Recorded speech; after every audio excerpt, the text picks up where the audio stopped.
नमस्कार मित्रमैत्रिणींनो, आजच्या व्हिडिओत आपण ऐकूया रामायणातील एक अनोखी कथा.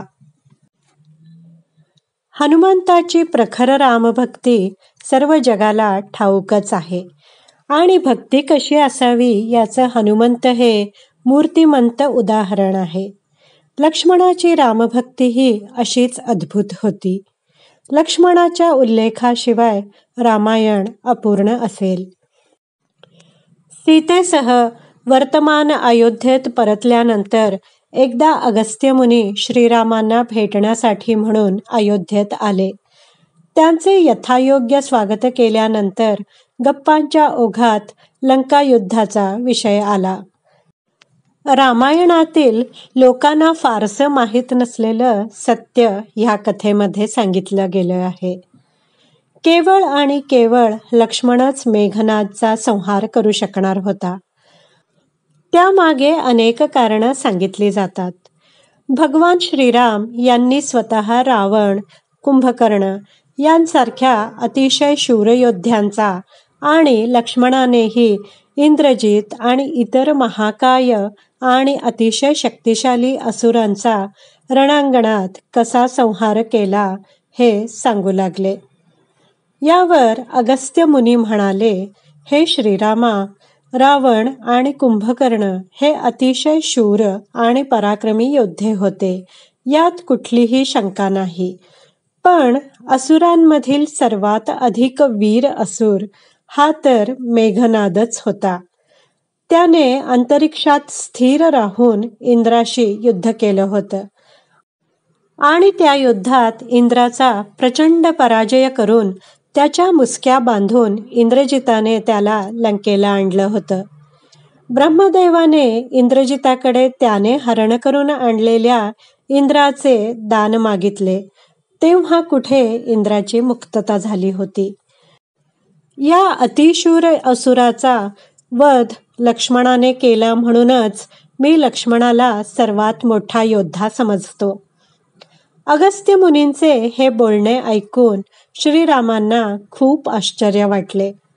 पण आपल्या बंधूच्या शौर्याची प्रशंसा अगस्त्य मुनींसारख्या ज्येष्ठ मुनींच्या तोंडून ऐकून श्रीरामांना मोठाच आनंद झाला होता. तरीही इंद्रजिताचा वध करणे हे रावणाचा वध करण्यापेक्षा अधिक कठीण कार्य होते असे अगस्त्य मुनी का म्हणत आहेत याबद्दल श्रीरामांना खूपच कुतूहल वाटू लागलं. अगस्त्य मुनी म्हणाले, रामा, इंद्रजिताला असा वर प्राप्त झाला होता की ज्याने 14 वर्ष झोप घेतली नसेल, 14 वर्ष कुणाही स्त्रीचं मुखदर्शन केलेलं नसेल आणि 14 वर्ष भोजन केलेलं नसेल, अशाच माणसाकडून इंद्रजिताचा वध होऊ शकेल. यावर श्रीराम म्हणाले, परंतु वनवासाच्या काळात 14 वर्षांपर्यंत नियमितपणे लक्ष्मणाला त्याच्या वाट्याची फळं फुलं देत होतो. मी सीतेसोबत एका पर्णकुटीत राहत होतो आणि माझ्या कुटीच्याच बाजूला लक्ष्मणाची कुटी होती. मग लक्ष्मणाने इतक्या वर्षात सीतेचा चेहराही पाहिला नसेल आणि 14 वर्षांपासून त्याने झोपही घेतली नसेल, हे कसे काय शक्य आहे? अगस्त्य मुनी श्रीरामांचे हे बोलणे ऐकून हसले.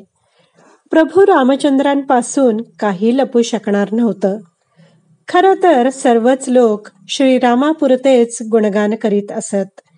श्रीरामांची मात्र अशी इच्छा होती की लक्ष्मणाचा अभूतपूर्व त्याग आणि त्याचे शौर्य, त्याचा पराक्रम सुद्धा जनतेला समजावा आणि त्याच्याही वीरगाथेची चर्चा अयोध्येतील घराघरात व्हावी. यावर अगस्त्य मुनी म्हणाले, श्रीरामा, तुमच्या प्रश्नांची उत्तरे आपण लक्ष्मणाकडूनच जाणून घेऊया. लक्ष्मणाकडे वळून श्रीराम त्याला म्हणाले, लक्ष्मणा, मी तुला विचारीन त्या प्रश्नांची खरी खरी उत्तरे तू दे. श्रीरामांनी विचारले, हे लक्ष्मणा, आपण तिघेही सोबत सोबत 14 वर्ष एकत्रच राहत होतो. तरीही सीतेचं मुखकमल तुझ्या दृष्टीस कधीच कसे काय पडलं नाही? तुला मी दररोज तुझ्या वाट्याची फळं, अन्न वाटून देत होतो. तरीही तू इतक्या वर्षात काहीच खाल्लं नाहीस. हे कसं काय शक्य आहे? आणि 14 वर्ष तू अजिबातच झोपला नाहीस. हे सारं खरं आहे का? तेव्हा लक्ष्मण म्हणाला, दादा, आठवतंय जेव्हा आपण वहिनीच्या शोधार्थ बाहेर पडलो होतो आणि ऋष्यमुख पर्वतावर पोहोचलो होतो, त्यावेळी सुग्रीवाने आपल्याला तिची आभूषणे दाखवून ती तिचीच आहेत का हे ओळखण्यास सांगितलं होतं. तुला स्मरत असेलच की मी तिच्या पायातील पैंजणांव्यतिरिक्त अन्य कुठलीही आभूषणं ओळखू शकलो नव्हतो. कारण मी वहिनींच्या चरणाशिवाय इतर कुठेही कधीच पाहत नव्हतो. 14 वर्ष निद्रा न घेतल्याबद्दल लक्ष्मणाने काय उत्तर दिले ते ऐका. दादा, तू आणि सीतामाई एका कुटीत झोप घेत असताना मी हाती धनुष्यबाण घेऊन सज्ज अवस्थेत उभा राहून कुटीबाहेर पहारा करीत राहायचो. निद्रेने माझ्यावर ताबा मिळवण्याचा प्रयत्न केला तेव्हा मी तिला आपल्या बाणाने जर्जर करून सोडलं होतं. शेवटी पराभूत निद्रादेवीने मी तुला 14 वर्ष स्पर्शही करणार नाही. पण नंतर जेव्हा श्रीरामाचा अयोध्येत राज्याभिषेक सुरू असेल आणि तू त्यांच्या पाठी, त्यांच्या मस्तकावर छत्र धरून उभा असताना मी तुला माझ्या ताब्यात घेईन, हे माझ्यापाशी कबूल केलं होतं. राज्याभिषेकाच्या वेळी दादा, तुझ्या मस्तकावर छत्र धरलेले असताना अचानक मला भोवळ आल्याचे तुला स्मरतच असेल. आता मी 14 वर्ष काहीच न खाता कसा काय राहिलो हे देखील सांगतो. मी जी काही फळे, खाद्य आपल्यासाठी आणत होतो त्याचं दादा तूच 3 वाटे करत होतास आणि माझा वाटा माझ्या हाती देऊन तू म्हणायचास, लक्ष्मणा, ही फळं ठेव तुझ्यासाठी. तू मला कधीच खा असं म्हणाला नाहीस. मग तुझी आज्ञा नसताना मी ती फळे कशी काय बरे खाईन? मी ती फळं सांभाळून ठेवत असे. अजूनही माझ्या त्या कुटीमध्ये ती फळं असतील. रामाच्या आज्ञेवरून लक्ष्मणाने चित्रकूट पर्वतावरील आपल्या कुटीतून त्या साऱ्या फळांच्या करंड्या आणून त्या दरबारात ठेवल्या. त्या फळांची मोजणी करण्यात आली तेव्हा 7 दिवसांची फळं कमी असल्याचं दिसून आलं. मग श्रीरामांनी लक्ष्मणाला विचारलं, म्हणजे याचा अर्थ तू 7 दिवस तरी फलाहार केलाच होतास.